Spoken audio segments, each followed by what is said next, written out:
dadka degan deegaanka Mbalanweni ayaa dawladda qaranka ka helay 2,000 oo waraaqo lahaanshaha dhulka ah. Sixnadan ayaa qayb ka ahaa 39,000 oo waraaqo lahaanshaha ah oo ay dawladda qaranku u qorshaysay in ay ka qaybiso gudaha ismaamulka Kilifi. Barnaamij looga gol leeyahay in wax lagaga qabto dhibaatooyinka dhul wareegga ah iyo dhul la'aanta. Gudoomiyaha ismaamulka Kilifi ayaa dhoolatus ku horkacayay munaasabad ay soo qabanqaabiyeen xildhibaanka Kaloloni Paul Katana iyo gafanaha gobolka Gideon Mngwara oo ku booriyay dadka deegaanka in aysan iibinin dhulkooda, sidoo kalena aysan dhulka ku dilin dadka da'da ah. Dadku waa ay dhibanaayeen, dawladduna waxay la timid tallaabooyin wax looga qabanayo xaaladda. Warqadaha lahaanshaha yaynan dhibaato ka dhex abuurin qoysaska, sababtoo ah inta badan dilalka dadka waayeelka ah waxaa lagu dilaa dhul dartiis, ayuu yiri. Mimi nashukuru sana kwa ajili ya kupata title deed yangu ambao nilisubiri kutoka 2015 mpaka leo 2022 mwezi wa 7 nimeipata. Ninashukuru sana, maana najua umuhimu wa title deed ni kwamba naweza kwenda mahali nikaweka kama rahani, nikapata pesa, nikajiendeleza na mambo mengine, alafu nikilipa kimaliza nachukua title deed yangu. Mimi nilipokuwa naishi bila title deed ni kwamba nilikuwa naishi nikijua kwamba siku yoyote naweza kuja kubumburushwa nikaambiwa hapa siku yako na uondoke, ambao ilikuwa naishi na wasiwasi pia. Hivi sasa najihisi kwamba niko mahali kwangu ambako mahali kwangu ni permanent pamoja na familia yangu.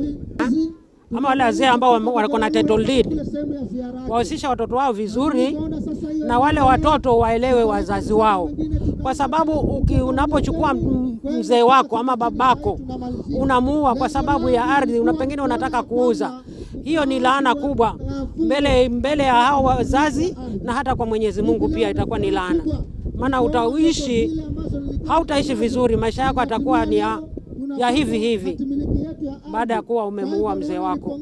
Kwa hivyo naambia vijana wawatii wazazi, kwa sababu hata amri ya Mungu inatuambia kwamba tunapowatii wazazi wetu tutaishi miaka mingi duniani, na wazazi wetu ni miungu yetu ya pili. Nafurahi sana kupata ile title deed yangu, manake bwanangu ameuawa na kwa hata bado mashamba haijapimwa. Sasa amekuwa na hofu sana, najua watoto wangu watakosa kwa sababu baba yao amekufa. Lakini Mungu ukajaribu kunitetea mpaka nimepata leo. Ninashukuru, hata kama matateta wenyewe, lakini sitaki watete. Napenda vile nimepata ile title deed. Wake na imani hata nikaondoka leo tena najua nimeacha title deed yao inaweza kuwaongoza watoto wangu. Kina hata wakati tunapatia wananchi hizo title deeds, hatutaki tena ziwe ni vyanzo vya matatizo katika nyumbani, ya kwamba mzee amepata title, ameuza, vijana wanamtafuta, wanamuua. Kesi mingi za mauaji ya wazee katika kaunti ya Kilifi zimekuwa mambo ya ushirikina na mambo ya mashamba, na sana mambo ya mashamba.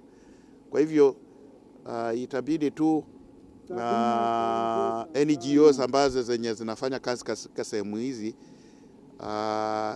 tuwaongeleshe, kama wakati tunapeana title deeds kama hizi wanaongelesha hizo families, ili wakati mashapata wanajua vile wanaweza kuzitumia. Hapa Mbalamweni leo mtapewa title deed, lakini pale Kilifi pia kuna title deed zaidi ya 1,000 za Kaloleni watu hawataka kuchukua.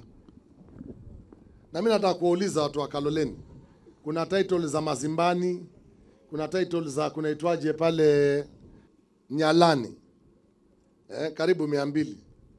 Kuna Mazimbani Mitangoni, kuna Kinani, kuna Chalani, kuna Chilulu, kuna Vishakani, kuna Milimani, Mazimbani ingine na Changombe, na Mariakani block 2. Zote zimekaa pale hazichukuliwi. Mnajua vile kutafanyika? Hizi title deed mkiziacha muda mrefu pale, ndio zinapata wakora. Mtu anaenda kuchukua, anaibadilisha jina.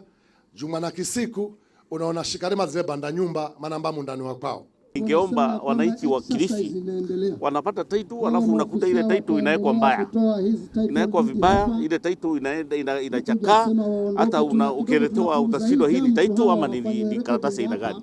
So waweke ile karatasi kwa njia nzuri, ndio sasa hata akitishwa hata kwa bank, akitishwa hata wakati anafanya kitu inakuwa rahisi, kwa sababu sasa wanaweza waweka mbaya sana, unakuta hiyo karatasi hata wachungi hiyo karatasi. Hiyo ndio shida watu wengi. Ile kitu pia ningetaka kusema ni kama vile Mheshimiwa Sisi amesema, waache kuua wazee. Hiyo ni kitu ambao ni kitu mbaya. Hata Kiafrika sijui hiyo imetoka wapi, kwa sababu hawa watu ni wa Afrika watakani kuwa wazee. Wazee ni watu wa kuheshimiwa na kuheshimika. Wakae na hawa wazee, kama hata kweli ni mali wanataka waongee na basi wataelewana.